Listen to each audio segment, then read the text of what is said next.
Hello, and welcome to Broken Heartbeat. Here, we dive deep into stories of love, heartbreak, and the journey to healing. Don't forget to subscribe and activate notifications so you never miss a story. Let's embark on this journey together. Part 2 about Bride left by Millionaire and years later. I'll make it work. But Samantha knew better. Vivian was a ticking time bomb, and sooner or later, she would go off. It happened on a rainy Friday evening. Samantha was rushing to get the boys ready for Jonathan's weekend visitation. Their little rain boots scattered across the floor as they tugged on their jackets. There was a knock on the door, and when Samantha opened it, she found Vivian standing there, dressed in a pristine white trench coat, an umbrella held over her head. "Where's Jonathan?" Samantha asked, her voice wary. "He's not coming," Vivian replied, stepping inside without waiting for an invitation. "He asked me to pick up the boys today." Samantha stiffened, her gaze darting to her sons, who had frozen at the sight of Vivian. Jesse took a step back, clutching Jack's arm, and Jake shrank behind Samantha's leg, peeking out at Vivian with wide eyes. "No," Samantha said firmly. "You're not taking them." Vivian's eyes narrowed. "I'm not asking for your permission, Samantha." Samantha squared her shoulders, blocking Vivian's path. "Get out of my house. You think you can keep me out of their lives forever?" Vivian spat, her face twisting with anger. "I'm going to be their stepmother. They will be part of my family." "No, they won't," Samantha retorted. "Because they're my family, and I'm not going to let you manipulate Jonathan into." "That's rich coming from you," Vivian sneered.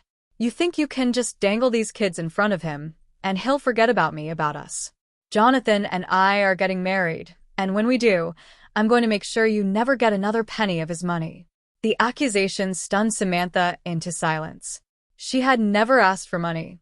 She had never taken a single cent from Jonathan. Not when she was pregnant, not after the boys were born. The very idea that she would use her children for leverage made her blood boil. "This isn't about money," Samantha ground out, fighting to keep her voice steady. "This is about what's best for the boys. And what's best is for you to stay away from them." Vivian's lips curled into a cold smile. "You don't get it, do you? You're going to lose. Jonathan's going to realize that I'm the only one who really cares about his future, about our future. And when he does, he'll take those boys away from you, over my dead body," Samantha whispered. Vivian's smile widened. "That can be arranged." Before Samantha could respond, there was a sudden cry from behind her. She spun around to see Jesse staring up at Vivian, his little face crumpling. "Go away," he shouted, his voice high and shrill. "You're mean. I don't like you." Samantha reached out, but he was already running toward his brothers, his eyes wet with tears. Vivian's smile vanished, her eyes narrowing into slits. "You little—" "Leave," Samantha said, stepping between her and the boys. "Now." For a moment, they stood there, the tension thick and crackling. Then, with a toss of her hair, Vivian turned on her heel and stormed out, slamming the door behind her. Samantha let out a shaky breath, her heart racing. She knelt down, pulling the boys into her arms, holding them tight as they trembled against her. "It's okay, babies," she whispered, stroking their hair. "Mommy's here. Mommy's got you." But as she sat there, cradling her sons, a single, terrifying thought lodged itself in her mind. Vivian wasn't going to stop, and Samantha wasn't sure she could protect her boys from whatever was coming next. Jonathan knew something was wrong the moment he stepped into his penthouse that night. The lights were off, the air thick with tension. Vivian was sitting on the couch, a glass of wine in her hand, her expression icy. "What's going on?" he asked, shrugging off his coat. "Where were you?" she demanded, her voice tight. "I had a meeting," he replied slowly. "I thought I told you." "You didn't tell me anything," she snapped. "And I had to go pick up your kids like some kind of errand girl." Jonathan frowned. "You went to Samantha's?" "Yes, I went to Samantha's," she said, her voice rising. "Because you didn't show up. I had to stand there and listen to her tell me I'm not welcome in their life. I had to watch that little brat scream at me like I was some kind of monster." "Vivian, calm down," Jonathan murmured, holding up his hands. "They're just kids. They don't understand. They don't understand because you won't let me be part of their lives." She shouted, jumping to her feet. You let her push me out, Jonathan. You're letting her win, repeated, his voice incredulous. This isn't a game, Vivian. Those are my sons. And what am I? She hissed, her eyes blazing. Just a placeholder? Just someone to keep your bed warm until you decide you want to play, Daddy? Vivian, stop, he said sharply. This isn't about you. It's about them. No, Jonathan, she whispered, stepping closer, her gaze dark and dangerous. It's about us. And if you don't make a decision soon, you're going to lose me for good. He stared at her, his heart pounding. He loved Vivian. He did. But the boys, they were his flesh and blood. They were innocent in all of this, caught in a tug-of-war they didn't deserve. I can't walk away from them, he said softly. Not again. Vivian's face twisted with rage. She threw her glass at the wall, the shattering sound echoing through the empty penthouse. Fine, she spat. But don't come crying to me when she takes everything. And then she was gone, slamming the door behind her, leaving Jonathan standing alone in the dark. The custody battle raged on for months, wearing Samantha down little by little. Every time she walked into that courtroom, she braced herself for another attack, another attempt by Vivian's lawyer to paint her as an unfit mother. But no matter how hard they tried, Samantha stood her ground, refusing to be bullied or intimidated. Jonathan, torn between his love for his sons and his crumbling relationship with Vivian, tried to play peacemaker. He assured Samantha over and over that he wanted what was best for the boys, but his actions, showing up late for visitations, missing important milestones, told a different story.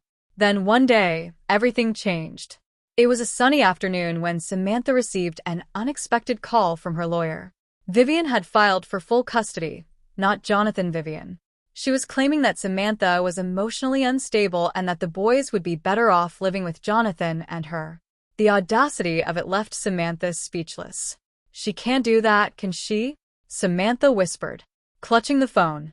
She's not even their mother.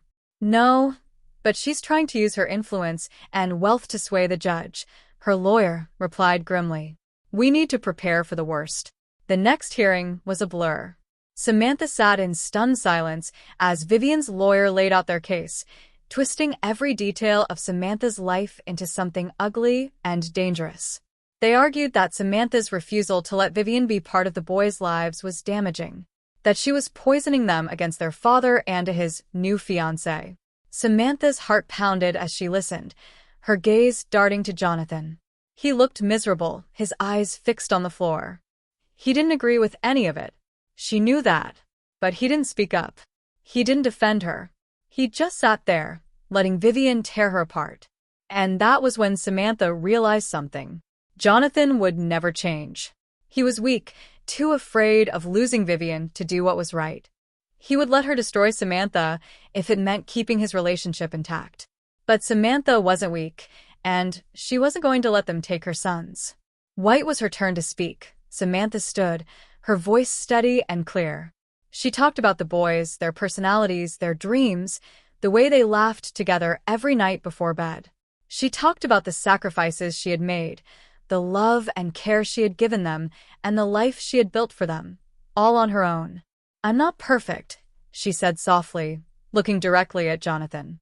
But I love my children more than anything, and I will fight for them until my last breath. The room fell silent. The judge watched her for a long moment before turning to Jonathan. Mr. Carter, do you support your fiancé's petition for full custody? She asked sharply. Jonathan's head snapped up, his eyes wide. What? He stammered. Do you believe that your fiancé should have more say over your children than their mother? The judge repeated, her voice firm. Jonathan looked between Vivian, who was glaring daggers at him, and Samantha, who stood tall and unbroken. Slowly, he shook his head. No, he whispered. I don't. Vivian's face twisted with fury. Jonathan, you can't. I'm sorry, Vivian, he said softly. But this is wrong. The judge nodded, her gaze returning to Samantha. I believe you, Miss Blake. Your children are lucky to have such a strong, dedicated mother. And just like that, the nightmare was over. Vivian stormed out of the courthouse that day, her plans shattered.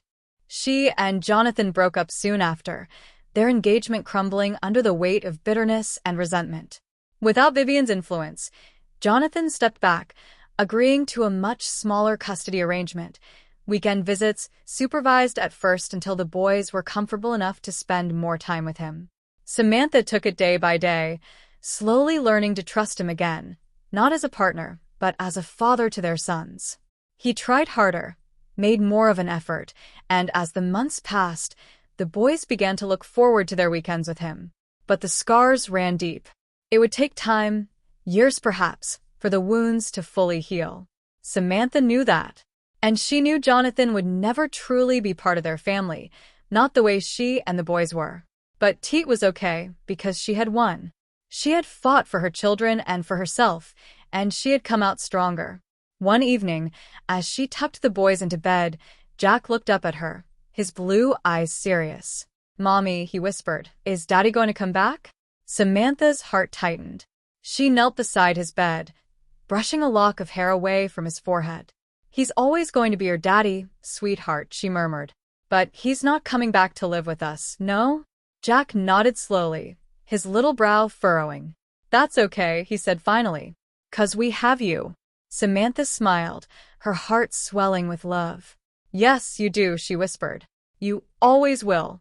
And as she turned off the light and slipped out of the room, she felt a sense of peace settle over her. The battle was over. The pain, the betrayal, it was all behind her now. She and her boys were finally free. Years passed. The boys grew up happy and healthy, thriving in the small but warm home Samantha had built for them. Jonathan remained a part of their lives, albeit a distant one, more of a visitor than a father figure. He had remarried eventually, but it was clear that Samantha and the boys were never far from his thoughts. Samantha, for her part, moved on. She focused on her career, her family, and the life she had created.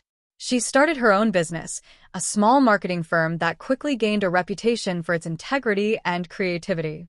She dated a few men, but none of them ever filled the void Jonathan had left.